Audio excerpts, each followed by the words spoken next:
अस्सलाम वालेकुम, आप देख रहे हैं डॉन न्यूज़। मैं मेज़बान अब्दुल गफ्फार प्रोग्राम रिप्ले के एक को लेके ई स्पेशल एपिसोड के साथ सबसे पहले आप सबको भी बड़ी ईद बहुत बहुत मुबारक। और इस ईद पर तो डबल डबल जॉयज़ होते हैं, यानी कि ईद तो होती है, नमाज होती है, लेकिन फिर कुर्बानी, उसके बाद ऑब्वियसली गोश्त बांटना, मिल बैठना, फिर ऑब्वियसली जिसका ज़्यादा मज़ा मुझे लगता है कि आज तो पहला दिन है, बट दूसरे तीसरे दिन भी, इवन चौथे दिन तक भी बारबेक्यू, तो सारी पार्टीज़ के जो है वो एक अच्छा शुगर लगा रहता है। तो आप सब भी ज़रूर इस चीज़ को एंजॉय करें, लेकिन सोशल डिस्टेंसिंग को ज़रा मास्क लगाने का जरूर ख्याल रखिएगा। और आज प्रोग्राम में हमारे साथ जो शख्सियत मौजूद हैं, किसी तारुफ के मोहताज नहीं, मेरे तो बहुत ही पसंदीदा हैं, बड़े ब्लंट हैं अपने व्यूज़ के हवाले से। क्रिकेट भी बड़ी कहते हैं सिंसेरिटी, ऑनेस्टी से खेली, बड़ी छुपी कहानियाँ भी हैं। लेकिन आज ईद गपशप करेंगे पाकिस्तान के फॉर्मर टेस्ट क्रिकेटर और लाहौर कलंदर्स के हेड कोच आकिब जावेद साहब हमारे साथ मौजूद हैं। अस्सलाम वालेकुम आकिब भाई, और बहुत बहुत ईद मुबारक।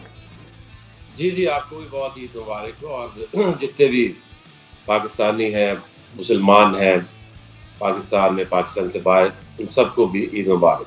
तो आकिब भाई, कैसा होता है दिन का आगाज़? तो छोटी ईद ऑब्वियसली उसमें आपके पास इतना शायद जिम्मेदारियां नहीं होती, स्पेशली मर्द हजरात को, लेकिन जैसे कुर्बानी का फ़र्ज़ है और दीगर जो हमारे मामलात हैं स्पेशली मर्द हजरात के, तो आकिब भाई शुरुआत कैसे होती है और फिर चैलेंजिंग दिन होता है पहला बड़ी ईद का?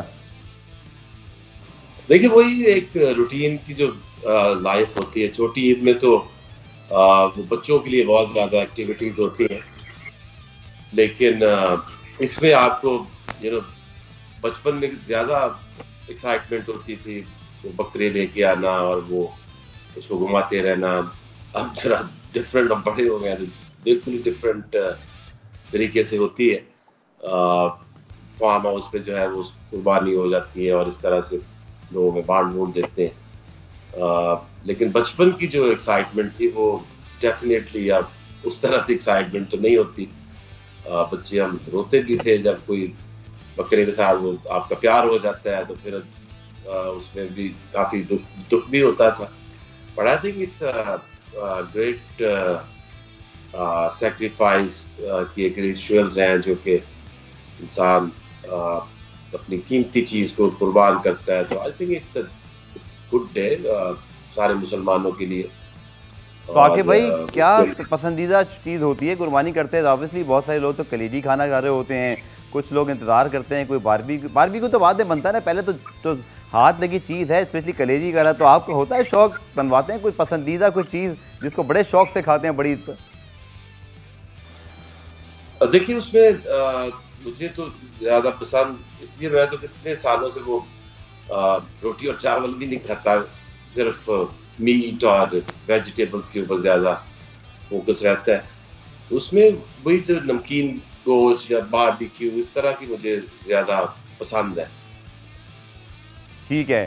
सो आकिब भाई, ऑब्वियसली जैसे आपने कहा बचपन की, तो कुछ बताइए ना ज़रा, बहन भाइयों के साथ जो बचपन में ईदें गुजरी हैं, वालिदैन के साथ, और इलाका कौन सा था, कौन सी पहली याद आती है जो ईद पर होता है कि बस ये पहली चीज़ ज़हन में आ रही है इस वक्त जब मैं आपसे पूछ रहा हूँ? दो तीन चीज़ें याद आ रही हैं। एक, हमारे बचपन में एक $6 मिलियन मैन एक सीरीज होती थी, तो उसको हम टीवी पे देखते थे, और फिर उसके टिपिकल शूज़ उसके हमें ज़हन में थे कि ये जाके खरीदने हैं। वो खरीद के रात को पहन के सो भी जाना, और सुबह उठ के कई दफ़ा चोटें भी लगानी कि वो तो $6 मिलियन मैन तो छलांगे एक बिल्डिंग से दूसरी बिल्डिंग, तो कई दफ़ा चोट भी लगनी। तो वो एक बड़ी एक याद है। दूसरा, एक बहुत ज़बरदस्त और एक्सपीरियंस है, ईदी मिलनी। तो तब कितनी थोड़ी थोड़ी ईदी मिलती थी, $100 मिल जाना तो लगता कि पता नहीं अब ये ख़त्म कैसे होगा। तो हम दोनों भाई, हम शेखुपुरा में, हमने सोचा कि आज फिल्म देखते हैं। तो ज़िंदगी की पहली फिल्म की ख्वाहिश हुई। आई वाज लाइक 6-7 क्लास में था, वो 1-2 साल बड़ा था मेरे से। तो हम सिनेमा चले गए, और वहाँ इतना रश, हम बच्चों को इतनी लंबी लाइनें होती थी। तो किसी ने हमें देखा कि ये जो बच्चे हैं, ईद वाले जो पैसे होंगे जो इनको लूटता हूँ, उसने जितने हमारे पास पैसे थे सारे लेके 2 टिकटें लेके अंदर भेज दिया, और फिल्म देख रहे हैं, धुआं, सिगरेट अंदर पी रहे होते थे लोग, और आंखें सूजी हुई बाहर निकले। और जो गैप में जब वो इंटरवल होता है, उसमें बोतल पीने को भी दिल चाहे, चिप्स खाने को भी दिल चाहे, बट बहुत बुरी वो एक एक्सपीरियंस हुआ। इस तरह की चीजें होती थी। आके भाई फिल्म कौन सी बकरा थी, आ फिल्म जाना, याद है क्या आपको? घुमाते रहना। मैंने कहा फिल्म जी याद जी, है आपको कौन सी थी? वो फिल्म थी शेर खान। मतलब नाम ही ऐसा जो आप भुला ही नहीं सकते, इतना तगड़ा नाम और फिर इतना माशाल्लाह अच्छा एक्सपीरियंस आपने बता दिया। तो लेकिन जो अपने आबाई घरों की ईद होती है या जो इलाका जैसे शेखुपुरा आपने बात की, तो आके भाई याद आता है? अब मसरूफियत बहुत है, अभी से नहीं, आपकी तो जारी बात है जवानी में ही क्रिकेट टीम और फिर सारा घूमना टूर्स करना, बट वो जो आबाई घर होता है, जो इलाका होता है, उसकी मोहब्बत तो सर और ही होती है ना फिर। एक तो शेखुपुरा आता है कि हमारा जो गांव है बम्बा कला उसको कहते थे, वहां बिल्कुल बचपन में वो भी एक एक्सपीरियंस था गांव में रहना। और देखिए जिंदगी कहाँ से कहाँ लेके चलती है, और इंसान के अंदर जुस्तजू हो आगे बढ़ने की, कुछ करने की। तो जब मैं वहां पैदा हुआ था तो वहां उस गांव में बिजली भी नहीं थी। तो वही जो दिए और वो लालटेन अ, और वो जो एक बहुत ही अजीब चीज, जो पंखे होते थे वो कमरे के अंदर ऐसे करके वो बने होते थे। और एक बंदा जो मुलाजिम होता है वो नुक्कड़ में पीछे बैठा उसको हाथ से खींचता था, तो बाकी लोग जो थे वो आराम से सो जाते थे या दोपहर के दरमियान। तो ये बड़ी मजेदार चीज। और एक और बड़ी मजेदार चीज मैं आपसे शेयर करता हूँ। जी जी। हमारे बचपन में वहां पे जो पैसे थे उनकी तो हमें पता भी नहीं तो होता कि पैसे क्या होते।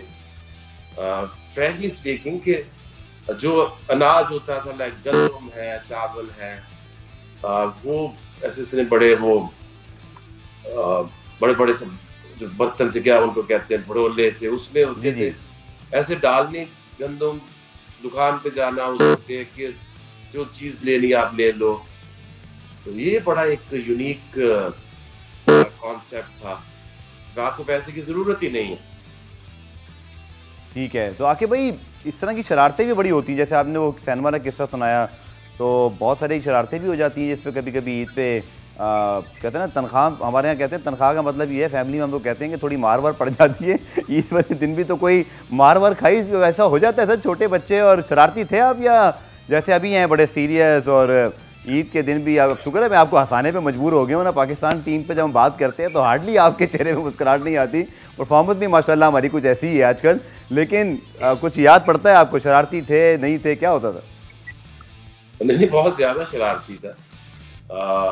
ईद का हवाले से बहुत सारी शरारतें होंगी, इतनी कोई याद नहीं आ रही, लेकिन एक दफा हम फोटो खिंचानी थी, बड़ी कैमरा वाले जो वो पैसे लेके वो तस्वीर खींचते होते हैं, तो सारे ऐसे करे खड़े हुए। मेरे अभी भी ये चोट है इधर। तो मैंने क्या किया कि एक बड़ा सा जग सा था अपने दोस्त के, जो तस्वीर खींचने लगे तो मैंने उसके सामने रख दिया। तो उसने ऐसे करके किया तो मैं यहाँ से खून ईद वाले दिन यहाँ से खून निकल रहा है, और मुझे बस शरारत करके मजा आया कि मैं इसको इस तरह से करता हूँ। चलिए, ये तो आपकी शरारत थी है दोस्त की, लेकिन कोई बकरे या गाय की शरारत तो कभी याद आ रही है आपको कोई? क्योंकि आई थिंक हर किसी ने कोई ना कोई टक्कर तो खाई है, या अगर बैल था तो दौड़े भी लगवाई हैं। तो कुछ याद आ रहा है? जानवरों के साथ तो बच्चे वक्त गुजारते हैं, कोई शरारत किसी बकरे ने या गाय ने कर दी हो आपके साथ?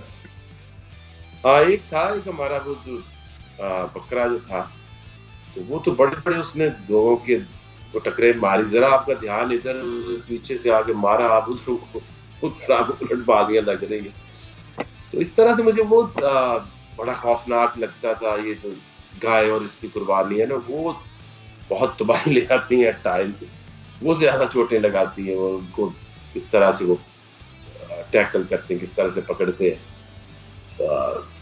बच्चों के लिए वो जरा एक दुख वाला टाइम होता है।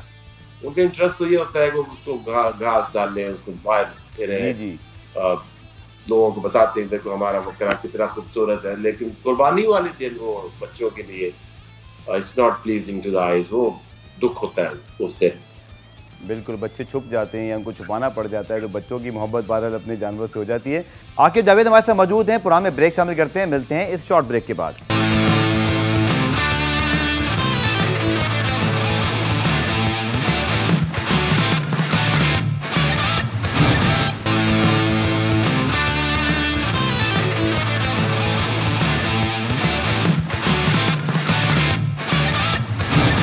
कोविड के टाइम से आके भाई, वरना इंशाल्लाह अल्लाह करे हालात बेहतर हों, कभी आपके घर में आके भाभी के साथ बैठ के आपके साथ रिकॉर्डिंग करें, आपसे कुछ भाभी की बातें पूछें, कुछ आपकी थोड़ी बुराइयां करवा लें, लेकिन कुछ बनवाते हैं कुछ ख़ास फरमाइश जो भाभी साहब करते हों या भाभी कभी कर देती हूँ आपके साथ जी ईद पे कुकिंग वुकिंग, कभी कभी ज़िंदगी में आपने कुछ चम्मच चम्मच हिलाने की कोशिश की हो? देखिए, जो मेरी वाइफ है वो असल में उसको कुकिंग का कोई आइडिया नहीं है। एक चीज ऐसी है कि जिसमें उसके घर में आप उससे डेकोरेशन करा लो, उसको घर सेट करने में बहुत उसको एक्सपर्ट है, साफ रखने में, लेकिन खाने के मामले में बिल्कुल उसको आइडिया नहीं है। अभी एट टाइम्स ये भी कभी डिसाइड करना पड़ जाए कि उसने कि क्या बनवाना है, तो मैं ये कहता हूँ अल्लाह के वास्ते उसको कुक को कि बाजी से मत पूछा करो, उसने वही 3 चीजें उसके दिमाग में आती हैं जब कुछ ऐसे खाना हो ना, तो एक उसको पुलाव पका आलू को शोरबा और बस ये आपको मिले, या चिकन कढ़ाई, दैट्स इट। तो वो फिर मैं ही डिसाइड करता होता हूँ कि क्या बनना है, क्या खाना है। और कभी बनाना भी खुद हो, तो क्योंकि जब बाहर होते हैं, जैसे अभी 5 साल यूएई में रहे, तो वहाँ बहुत सारे ज़्यादा खाना मैंने बनाया। तो ये है कि मैं खाना अच्छा बना लेता हूँ, तो इसलिए बीवी से पूछना नहीं पड़ता कि क्या वो ये तो बड़ी मज़ेदार बात है, खाना भी आप बना लेते हैं माशाल्लाह, मल्टी टैलेंटेड, क्रिकेट साथ साथ कोचिंग, तो क्या अच्छा बना लेते हैं आकिब भाई, मतलब अच्छा आपने बता दिया। अभी तो हम कोविड में आप बैठे, कभी आए तो आपसे ज़रूर फरमाइश करेंगे कि आप क्या बना सकते हैं। अच्छा, कोविड में भी मैंने बड़े खाने बनाए, I can make anything, like possibly everything. फिर भी सर कोई आपकी एक्सपर्टीज, आपकी वो स्लोअर बॉल थी ना मार्गरेट बैच वाली, उस तरह की कोई खास चीज़ आप जो बना सकते हो? देखिए, चिकन कढ़ाई बहुत अच्छी बनाता हूँ, नमकीन गोश्त बहुत अच्छा बनाता हूँ, पाए बना लेता हूँ, निहारी बना लेता हूँ। पर पीछे क्या रह गया, निहारी और पाए के बाद तो आपकी डिग्री पूरी है मेरे ख्याल में खाने की, इसके बाद कुछ बनाने की जरूरत नहीं है। तो जो शख्स ये बना सकता है वो कुछ भी बना सकता है। अभी देखिए, ये मजबूरी में आपको खाना बनाना पड़ता है। आई वाज वेरी यंग, 16-17 साल के था जब मैं इंग्लैंड मेरा कॉन्ट्रैक्ट हो गया, तो मुझे वहाँ 6 महीने रहना था। ओके। तो आप जब जाते हैं उधर, तो 1 दिन 2 दिन 4 दिन बाहर से खा लोगे, फिर आपको बंदा वैसे बीमार हो जाए बाहर से इतना खाना खा के। तो फिर एक दिन मैंने सोचा मैं कुछ बनाता हूँ, तो तब तो बिल्कुल ही नहीं था पता कि खाना क्या होता, बनाना कैसे है। तो मैंने फ़ोन किया अपनी माँ को और उनको कहा कि मैंने आज ना सबसे आसान क्या होता है बनाना, उनको चिकन बना दे। तो चिकन लेके आया, फिर उनको फ़ोन पे ऊपर मैंने ना उनसे सारा सीखा कि अब प्याज कैसे काटना है, अब क्या करूँ, अब क्या करूँ, अब क्या करूँ। उस जब बेस का पता चल गया, तो फिर आई स्टार्टेड मेकिंग एक्सपेरिमेंट्स। दाल कैसे बनानी है, चिकन कैसे बनाना है, मटन कैसे बनाना है, बिरयानी कैसे बनानी है।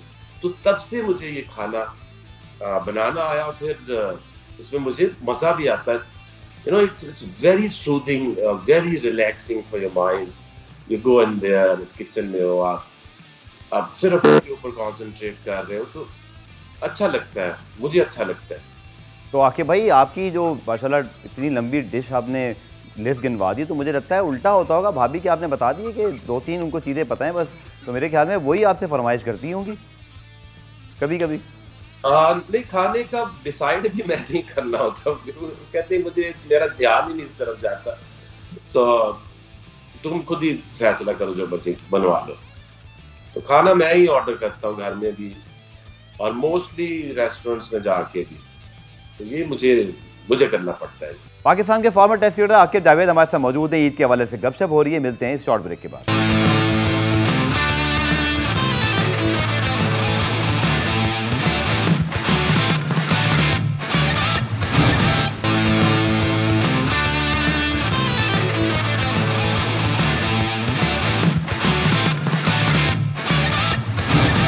प्रोग्राम में खुशामदीद। पाकिस्तान के साबिक test fast bowler Aaqib Javed मौजूद हैं। ईद के हवाले से हो रही है गपशप। आकिब भाई, सारी ईद की हमने बातें कर ली, लेकिन चलें थोड़ा सा आज बात करते हैं हम क्रिकेट पे। पाकिस्तान पे तो मैं चाह नहीं रहा ईद पे बात करें, तो आपका मुझे पता है फिर मूड जो है ना वो चेंज हो जाता है, तो मैं थोड़ा दूसरी तरफ ही रखता हूँ। लेकिन आपकी पहली याद क्रिकेट से, ये ईद वगैरह बचपन में इस बॉल से बॉलिंग से कैसे पहली मरतबा मोहब्बत हुई? आपने बताया गाँव वाला सारा मामला, शेखुपुरा, तो क्रिकेट की तरफ कैसे अट्रैक्शन गई आपकी? कौन बना रोल मॉडल? देखिए, क्रिकेट का जो शोर और जो शौक हमेशा बचपन में भी रेडियो के ऊपर, मेरे वालिद को बहुत शौक था क्रिकेट का। ओके। और वो रेडियो के ऊपर न्यूजीलैंड ऑस्ट्रेलिया में जब मैचेस होते थे तो अर्ली मॉर्निंग वो आवाज सी आ रही होती थी। हम सोचे पता नहीं यार ये क्या समझ भी आ रही है, हमें तो समझ भी नहीं आती थी कि वो एक तो इंग्लिश की कमेंट्री, दूसरी वो रेडियो और तीसरी वो एक्सेंट, तो वो सुनते होते थे तो मुझे पता नहीं यार क्या इसमें इनको मिलता है, क्या करते हैं। तो फिर हमारी अपनी क्लब थी, उनको शौक था तो हमें वो बैट बॉल इस तरह की चीजें ला के देते थे। और कभी क्रिकेट खेलने से कभी उन्होंने मना नहीं किया या मारा नहीं या झिका नहीं। बाकी आवारागर्दी करते थे तो डांट पड़ती थी, but I think because of him. और खुद भी हमारे साथ वो बचपन में खेलते थे, तो क्योंकि मेरा एक बड़ा भाई भी था, वो भी क्रिकेट खेलता था, तो वो बैट वो नहीं छोड़ता था, तो मेरे हाथ ज्यादा बॉल ही आती थी। जी जी। तो बॉलिंग करते रहता था। और बचपन में टीवी पे ऊपर देख के मुझे वेलकम मार्शल जो था वो बहुत पसंद था। उसी की तरह मैं भागने की कोशिश करता था, बॉल करने की कोशिश करता था। और हर तरह की जो पॉसिबल चीज हो सकती है, जी जी, उससे हमने क्रिकेट खेली है। टेबल टेनिस का वाइट सा बॉल जो होता है वो, और जो फुट नहीं होता, जी जी, उससे भी खेली है।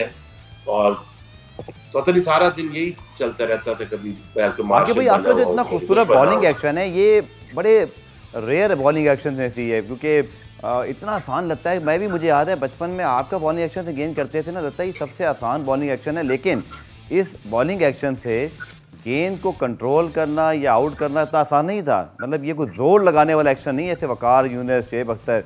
ये इतना खूबसूरत बॉलिंग एक्शन, ये किस तरह आपके ज़हन में आया, और या किसी ने सिखाया, मॉडिफाई किया इसको?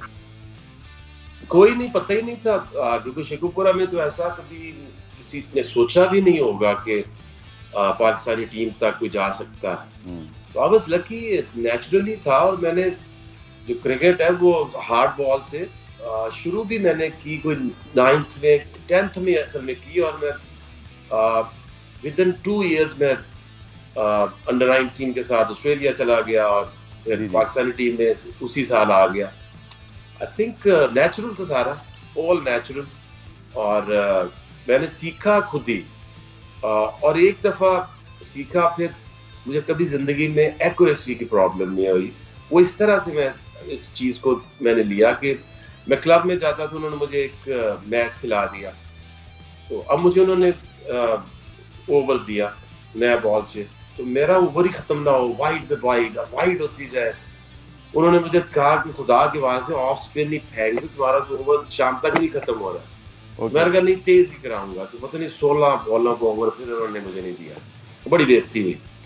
फिर मैंने कहा कि ये क्या बकवास है, ये क्यों नहीं सीधा जाता। तो फिर मैंने क्लब गया अपने, और क्लब के पीछे ना एक दीवार थी, मैंने चौक से उसके ऊपर लिखा कि जब तक मैं बॉलर, एक्यूरेट बॉलर नहीं बनूंगा, मैं दोबारा नेट पे कभी नहीं आऊंगा। तो मैंने नेट के बाद शाम को जाना, जब नेट खत्म हो जाना, तो जितनी बॉलें होती थी उसको बैग में डाल के मैंने घर ले जाना। सुबह मैंने 5 बजे उठना, अपने स्कूल में जाके एक दीवार के ऊपर मैंने ऐसे विकेट्स बनाई और एक दायरा सा लगाया कि इस जगह मेरा बॉल पिच हो और जैसे जाके लगे। और उसको मैंने कॉपी पे लिखना शुरू कर दिया कि कितने कराए, 200 बॉल भी करता था, कितने हिट किए। मैं कहा जिस दिन ये 6 कराऊंगा तो कम से कम 4 बॉल उधर लगेंगे और 2 भी वाइड नहीं होंगे, तो फिर मुझे पता चल जाएगा कि मैं। तो मैंने कोई 1 महीने के करीब ये काम किया। और जब मुझे पता चल गया कि मैं अपनी मर्जी से सीधी बॉल करा सकता हूँ, तो फिर मैं गया उधर नेट में। तो मैंने कहा कि अब उसको मिटा दो, अब मैं मैं बॉलर बन चुका हूँ। तो उस दिन से मैंने बॉलिंग की तो मेरी तो बॉलिंग ही बदल गई, आउट स्विंग, स्विंग हो रहा है, एक्यूरेसी आ गई है। तो ये जो स्विंग बॉलिंग है, that is the most important thing, जो कि आप मुझे पता नहीं, मैं देखता हूँ तो बहुत कम ऐसे लोग हैं जी जो नया बॉल है, वाइट बॉल है, आप कैसे हो सकता है कि वो आप करो और सीम लगे और वो किसी तरफ मूव ना हो। आई थिंक ये कुछ मे बी T20 की वजह से, या बहुत ज्यादा लोग जो है तेज बॉलिंग करने की कोशिश करते हैं। तो ये जो स्विंग का आर्ट है, ये पाकिस्तान में बहुत कम होता जा रहा है। ठीक है, आपके बाद बहुत सारे ऐसे बॉलर आए जिन्होंने इस आर्ट को आगे लेके चले, लेकिन एक बॉलर जिनके मुतालिक बहुत बात होती है, दिल भी दुखता है, क्योंकि इतने बड़ा वो पोटेंशियल थे, बट अपनी गलतियों और अब कहते हैं ना कोताहियों की वजह से अपना नुकसान किया, हमारा भी नुकसान किया, क्रिकेट का नुकसान भी किया। वो है मोहम्मद आसिफ। तो आके भाई लगता है जिस तरह की वो बॉलिंग करते थे और जिस तरह का आपका स्टाइल था स्विंग का, केविन पीटरसन से पूछें, हाशिम आमला से पूछें, आप किसी बड़े प्लेयर से पूछें, वो मोहम्मद आसिफ के अलावा नाम ही किसी का ना ले। कितनी बड़ी ज्यादती हो गई सर ये उनसे भी, और उन्होंने हमारे साथ भी कर दी। देखिए, मेरे से ज्यादा दुखी तो कोई नहीं हो सकता, क्योंकि मैंने उसको घर से बुला के जो रीजनल एकेडमी में डाला था, और फिर उसके साथ इतनी मेहनत की, उसको फिर आगे स्टैब्लिश भी किया, सारा उसके साथ इतने धूपे, इतने दिन, इतने महीने लगाए, लेकिन उसने भी उसको सीखा। शुरू में वो थोड़ा तेज ज्यादा था, लेकिन उसकी जो लेंथ थी वो थोड़ी पीछे थी।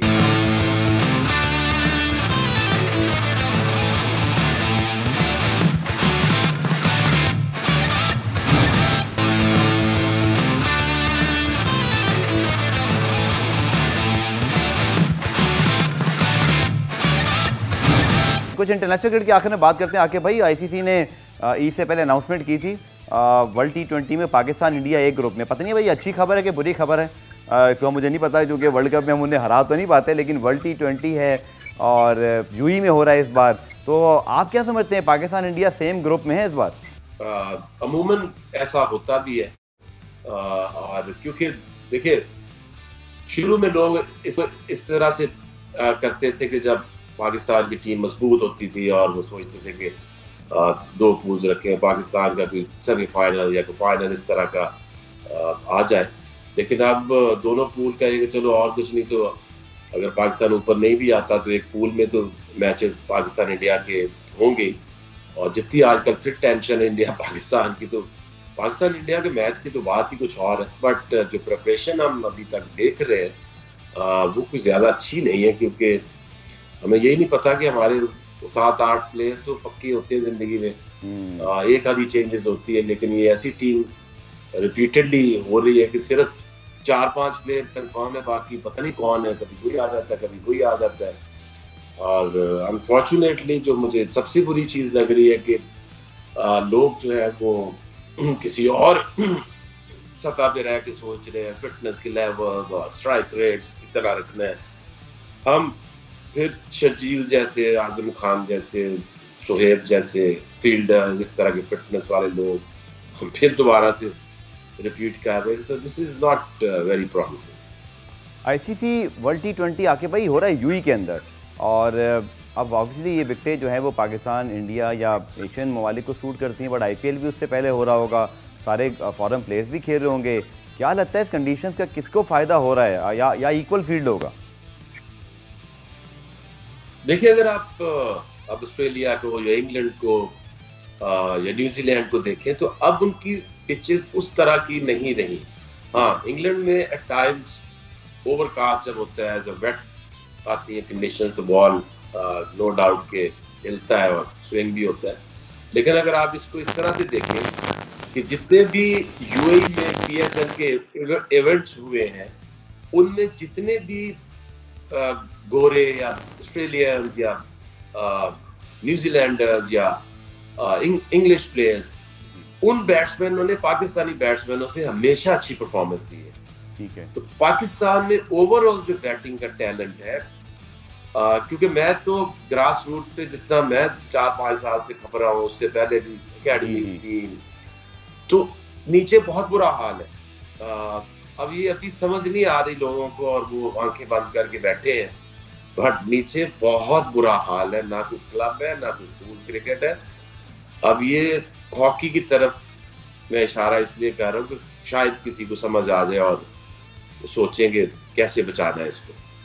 ठीक है सर, कुछ बात कर लेते हैं लाहौर कलंदर्स की। आप इसके साथ काफ़ी अरसे से वाबस्ता हैं, लास्ट सीज़न फाइनल था। इस सीज़न में ऐसे लगा कि मैंने तो बल्कि आके भाई ट्वीट किया था जब आप लोगों ने पेशावर ज़ल्मी वाला मैच जीता राशिद खान वाला, मैंने कहा लाहौर कलंदर्स वर्सेस लाहौर कलंदर हो गए, अब इनको अपने आप से मुकाबला करना है। और वही हुआ कि अच्छा खासा खेलते खेलते ये टीम अपने ट्रैक से उतरी, लेकिन बाकी टीमों का राइज था। है कम्पैटिटिव PSL और अच्छी टीमें बनी हुई हैं, बट कुछ कहिएगा कि अब आने वाले सीज़न की कैसी तैयारी सोच रहे हैं? सुना इस बार शायद जनवरी में भी हो सकती है, कुछ अप्रैल मई के, क्योंकि फरवरी मार्च में ऑस्ट्रेलिया आ रही है। तो कुछ बताइएगा सर, लोग बड़ा सुनना चाहते हैं हमेशा PSL और 7 के हवाले से, तो अब लोग थोड़ा क्यूरियोसिटी है कि भाई कब हो रहा है, क्या तैयारियाँ हैं?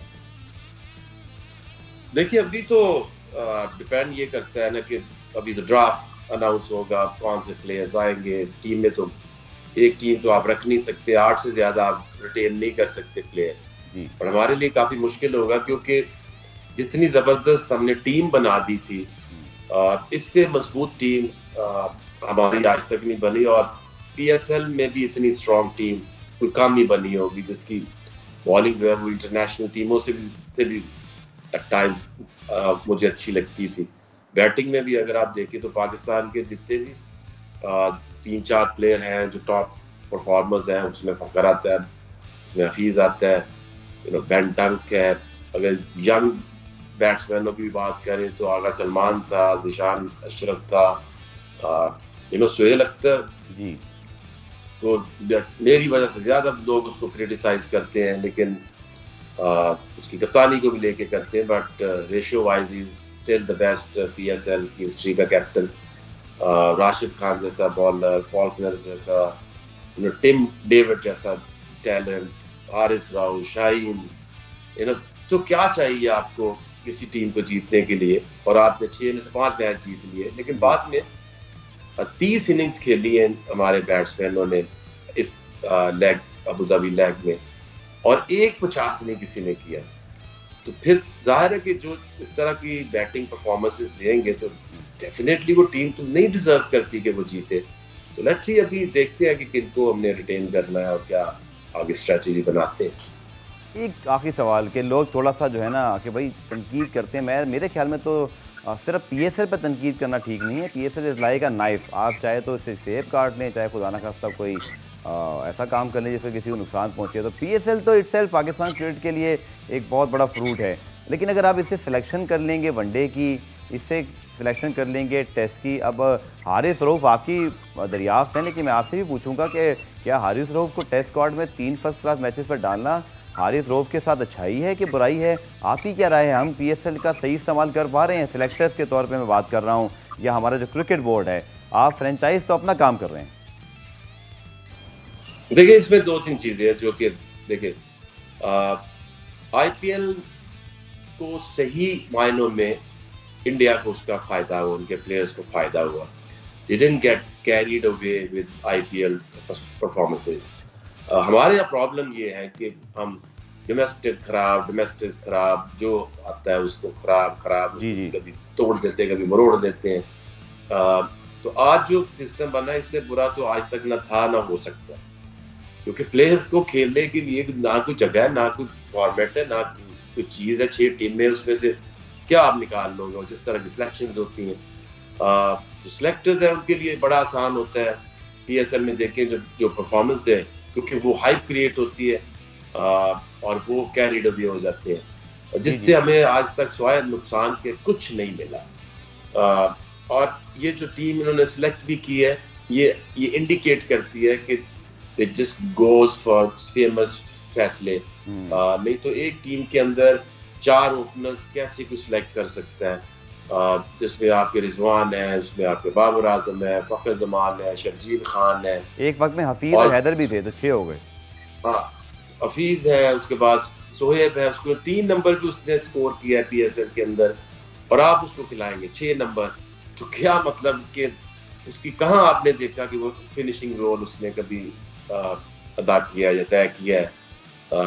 हैदर को देख के तो कैरी डब्बी हो गया, हारिस को देख के तो टेस्ट तक उसको ले गए। इसी तरह से जितने इन 3 सालों के अंदर हमने कैप्स बांटी हैं, उसकी मिसाल नहीं मिलती। और जो डोमेस्टिक में जिसको कहते हैं इज्जत देनी है, अब डोमेस्टिक जो है वो सही हो गई है। जी 6 टीमें बन गई, अरबों रुपया लगा दिया, तो उसमें से निकला क्या? एक प्लेयर नहीं निकला, नो वन। बहुत बहुत शुक्रिया आकिब भाई, और आपको अगेन ईद मुबारक। तमाम देखने वालों को भी कोशिश की कि आज के एपिसोड में आकिब भाई से क्रिकेट के अलावा उनके हवाले से काफ़ी बात करें। उम्मीद है आपको प्रोग्राम पसंद आया होगा। कल दोबारा से मुलाकात होगी, तब तक के लिए अल्लाह हाफिज़।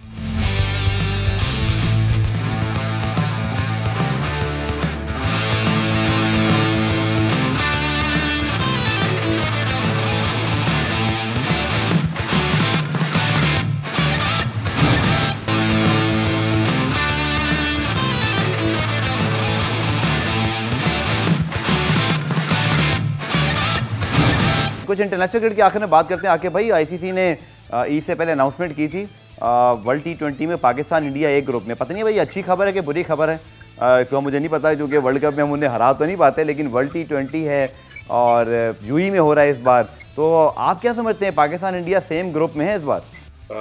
अमूमन ऐसा होता भी है, और क्योंकि देखिए शुरू में लोग इस तरह से करते थे कि जब पाकिस्तान की टीम मजबूत होती थी और वो सोचते थे कि 2 पूल्स रखे, पाकिस्तान का कोई सेमीफाइनल या कोई फाइनल इस तरह का आ जाए। लेकिन अब दोनों पूल कहेंगे चलो और कुछ नहीं तो अगर पाकिस्तान ऊपर नहीं भी आता तो एक पूल में तो मैचेस पाकिस्तान इंडिया के होंगे। और जितनी आजकल फिर टेंशन है इंडिया पाकिस्तान की, तो पाकिस्तान इंडिया के मैच की तो बात ही कुछ और है। बट जो प्रिपरेशन हम अभी तक देख रहे हैं वो कुछ ज़्यादा अच्छी नहीं है, क्योंकि हमें यही नहीं पता कि हमारे 7-8 प्लेयर तो पक्के होते हैं जिंदगी में, एक आधी चेंजेस होती है, लेकिन ये ऐसी टीम रिपीटेडली हो रही है कि सिर्फ 4-5 प्लेयर कंफर्म है, बाकी पता नहीं कौन है, कभी कोई आ जाता है कभी कोई आ जाता है। और अनफॉर्चुनेटली जो मुझे सबसे बुरी चीज लग रही है कि लोग जो है वो किसी और सतह पे रह के सोच रहे हैं फिटनेस के लेवल्स और स्ट्राइक रेट्स की तरह रखना है। हम फिर शर्जील जैसे, आजम खान जैसे, शोहेब जैसे फील्डर्स, इस तरह के फिटनेस वाले लोग हम फिर दोबारा से रिपीट कर रहे हैं, तो this is not very promising. ICC world T20 आके भाई हो रहा है यूएई के अंदर, और अब ऑब्वियसली ये विकेटें जो है वो पाकिस्तान, इंडिया या एशियन ममालिक को सूट करती हैं, बट आईपीएल भी उससे पहले हो रहा होगा, सारे फॉरेन प्लेयर्स भी खेल रहे होंगे। क्या लगता है इस कंडीशंस का किसको फ़ायदा हो रहा है, या इक्वल फील्ड होगा? देखिए अगर आप ऑस्ट्रेलिया को या इंग्लैंड को या न्यूजीलैंड को देखें तो अब उनकी पिचेस उस तरह की नहीं रही। हाँ, इंग्लैंड में एट टाइम्स ओवरकास्ट जब होता है, जब वेट आती है कंडीशन, तो बॉल नो डाउट के हिलता है और स्विंग भी होता है। लेकिन अगर आप इसको इस तरह से देखें कि जितने भी यूएई में पीएसएल के इवेंट्स हुए हैं, उनमें जितने भी गोरे या ऑस्ट्रेलियंस या न्यूजीलैंडर्स या इंग्लिश प्लेयर्स, उन बैट्समैनों ने पाकिस्तानी बैट्समैनों से हमेशा अच्छी परफॉर्मेंस दी है। ठीक है, तो पाकिस्तान में ओवरऑल जो बैटिंग का टैलेंट है, क्योंकि मैं तो ग्रास रूट पे जितना मैं 4-5 साल से खबर रहा हूँ, उससे पहले भी अकेडमी थी, तो नीचे बहुत बुरा हाल है। अब ये अभी समझ नहीं आ रही लोगों को और वो आंखें बंद करके बैठे हैं, बट नीचे बहुत बुरा हाल है, ना कोई क्लब है ना कोई स्कूल क्रिकेट है। अब ये हॉकी की तरफ मैं इशारा इसलिए कर रहा हूँ कि शायद किसी को समझ आ जाए और सोचेंगे कैसे बचाना है इसको। ठीक है सर, कुछ बात कर लेते हैं लाहौर कलंदर्स की। आप इसके साथ काफ़ी अरसे से वाबस्ता हैं, लास्ट सीज़न फाइनल था, इस सीज़न में ऐसे लगा कि मैंने तो बल्कि आके भाई ट्वीट किया था जब आप लोगों ने पेशावर ज़ल्मी वाला मैच जीता राशिद खान वाला, मैंने कहा लाहौर कलंदर्स वर्सेस लाहौर कलंदर हो गए, अब इनको अपने आप से मुकाबला करना है। और वही हुआ कि अच्छा खासा खेलते खेलते ये टीम अपने ट्रैक से उतरी, लेकिन बाकी टीमों का राइज था, है कम्पेटिटिव पीएसएल और अच्छी टीमें बनी हुई हैं। बट कुछ कहिएगा कि अब आने वाले सीज़न की कैसी तैयारी सोच रहे हैं? सुना इस बार शायद जनवरी में भी हो सकती है, कुछ अप्रैल मई के, क्योंकि फरवरी मार्च में ऑस्ट्रेलिया आ रही है, तो कुछ बताइएगा सर। लोग बड़ा सुनना चाहते हैं हमेशा पीएसएल और 7 के हवाले से तो अब लोग थोड़ा क्यूरियोसिटी है कि भाई कब हो रहा है, क्या तैयारियां हैं?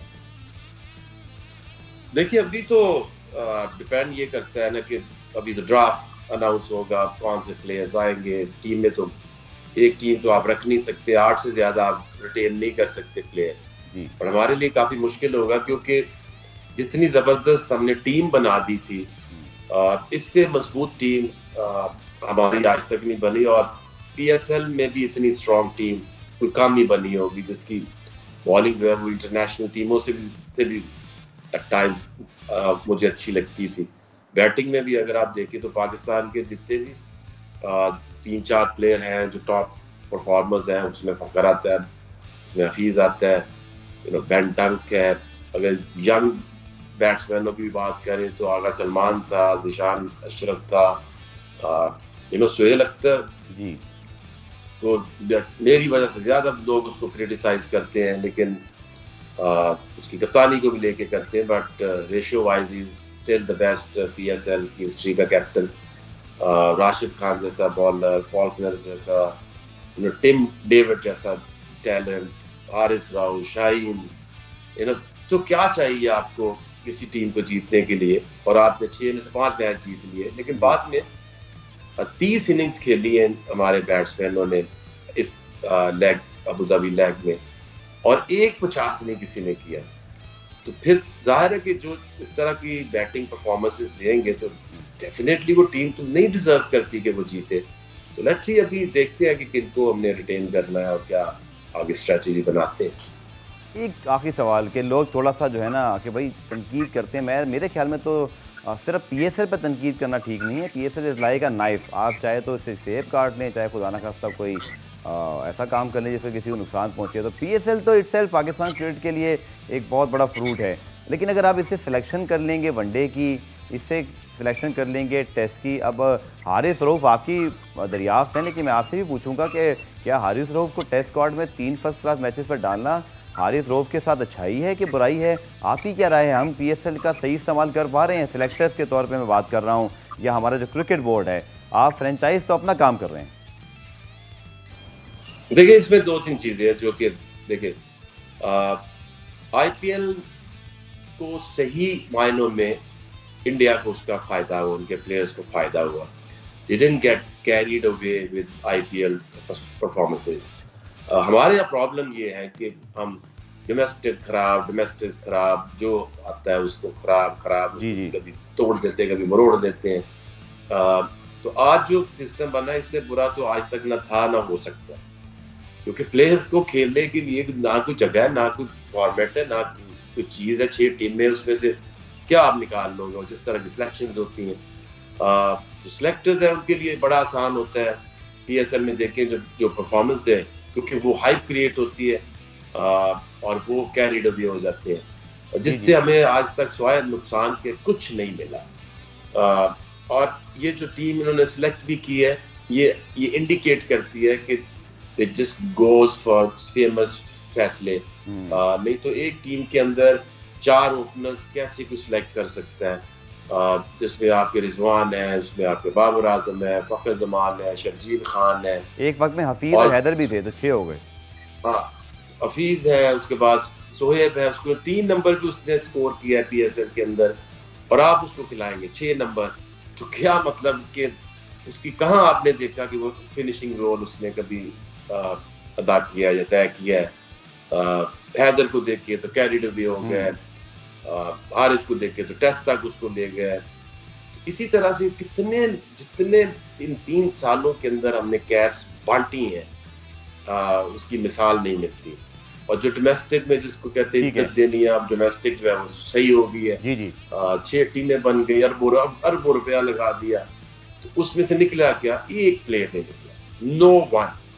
बहुत बहुत शुक्रिया आकिब भाई, और आपको अगेन ईद मुबारक। तमाम देखने वालों को भी कोशिश की कि आज के एपिसोड में आकिब भाई से क्रिकेट के अलावा उनके हवाले से काफ़ी बात करें। उम्मीद है आपको प्रोग्राम पसंद आया होगा। कल दोबारा आपसे मुलाकात होगी, तब तक के लिए अल्लाह हाफिज़।